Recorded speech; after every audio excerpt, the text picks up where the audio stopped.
Alright, this video is going to review the three-dimensional figures and volume and surface area.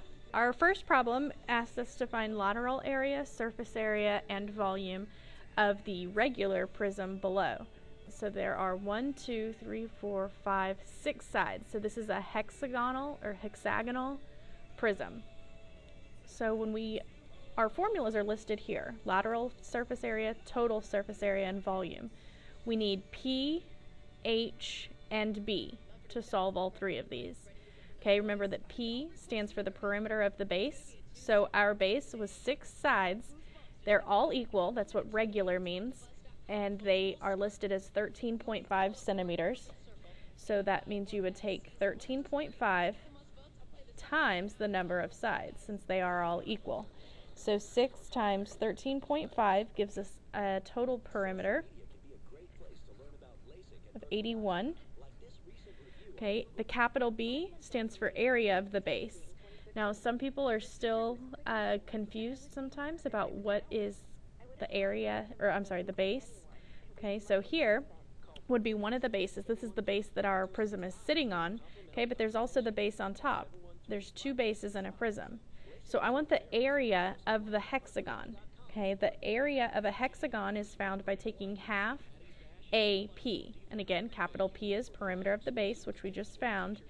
A stands for the apothem, which is the distance from the center of your polygon to the edge, okay, that creates a 90-degree angle. So this is my A, and they've listed that here as 11.7 centimeters. So I will take 1/2 of my apothem times the perimeter of my base, and that gives me a total area of my base to be 473.85. Okay, and you need to remember that the H is the height of the prism. The height of a prism is the distance from base to base. Okay, so the distance from the 2 hexagons, okay, is this right here, which they've labeled as 6.6. So that's my height. So now I have all of the pieces I need to plug in to solve for my formulas. So the first one here, lateral surface area, will be perimeter of the base times my height. So 81 times 6.6 gives us 534.6.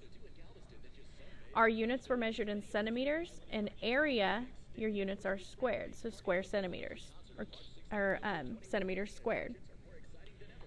Surface area is the total, so you take your lateral and add in your bases. In this case, there are 2 bases because it's a prism. So I already found pH.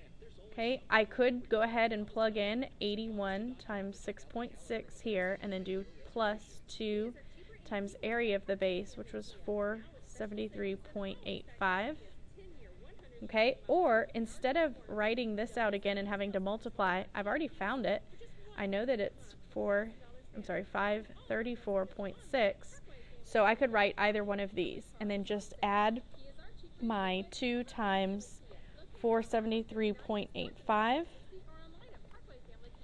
and that gives me a grand total of 1,482.3. And again, this is still area, so my units, which are centimeters, are still squared.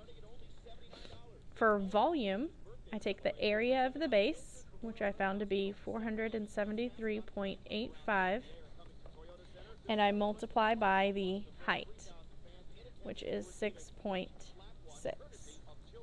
And that gives me a grand total of 3,125.1. And again, my units for volume are cubed. So there are my 3 answers: lateral and total surface area and volume. Okay, this second problem gives us a pyramid. Asks us to find lateral area, surface area, and volume. Okay, I've put in here that you do need to know this is a square pyramid. It was supposed to have been marked, I believe, but you're supposed to understand that this base and this one is a square. Okay, remember the names of pyramids and prisms are according to the base shape, so this is a square pyramid.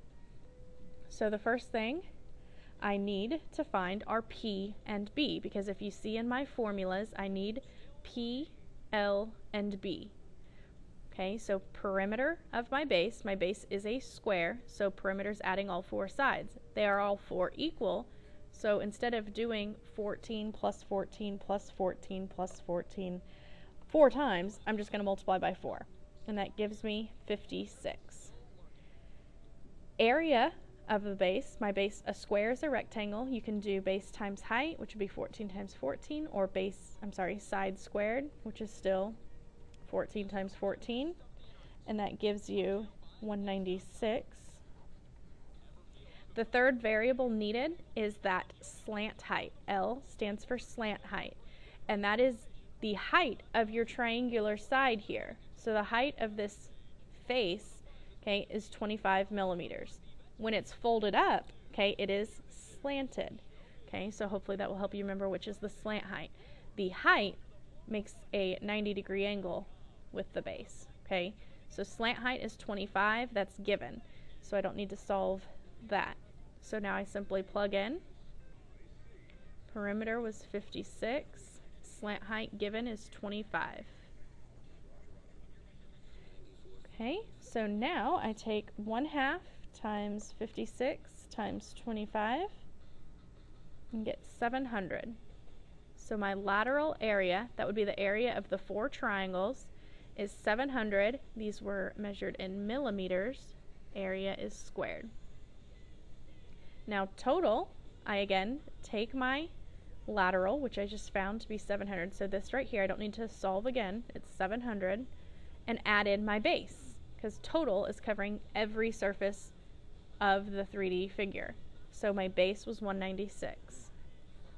So plus 196 gives me 896, still millimeters squared. Now volume, I do need H. We hadn't found H yet, it wasn't given. So we are going to have to go back here for a moment and find our height. Okay, if you notice, the height and slant height, okay, create a right triangle with a portion of the base here. The base is 14 millimeters all the way across the square. So if the height goes to the center, halfway across is going to be 7. That's where the 7 has come from. Okay, that was not given. I've written it in for you. Okay, so you need to know you're going to take half of that length to get this leg of your right triangle that's created. So this is a right triangle that I can use Pythagorean Theorem for. So that will be 7 squared plus b squared. The hypotenuse is across from the 90, so the 25 is your C. Okay, if you remember your Pythagorean triples, this becomes a much quicker problem, and you can just take the, realize it's a 7, 24, 25, and that your other leg will be 24, which is your height. Okay, if you didn't remember your triple, work this out. You'll do 7 squared and 25 squared. You'll have to subtract that over, and don't forget to take the square root, and you end up with 24. So here, when I plug in, I have 1/3. The area of the base was 196, and the height we just found was 24. So 1/3 times 196 times 24 gives us a grand total of 1,568. And now we're discussing volume, so my units are cubed. So there are your 3 answers for number 2. Alright, in number 3, you're asked to find the volume of a cylinder, but you're not given the radius here, you're given the lateral surface area. So this is one where we're going to have to work backwards from one equation to find a missing measurement and then use it in another equation. So lateral surface area was given. Okay, the formula is 2 pi RH. Okay, so instead of LA for lateral area, I'm going to replace it with 252 pi.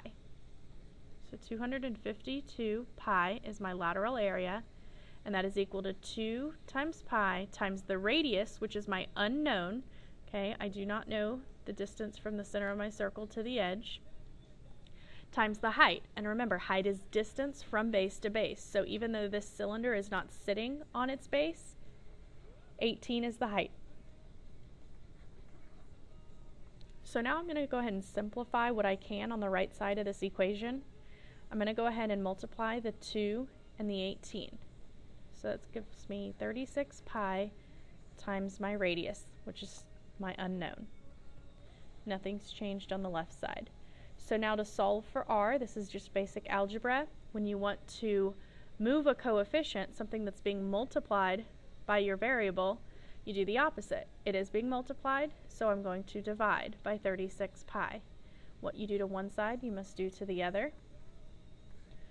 Okay, the pi's over here will cancel each other out, so I have to do 252 divided by 36, which gives me 7.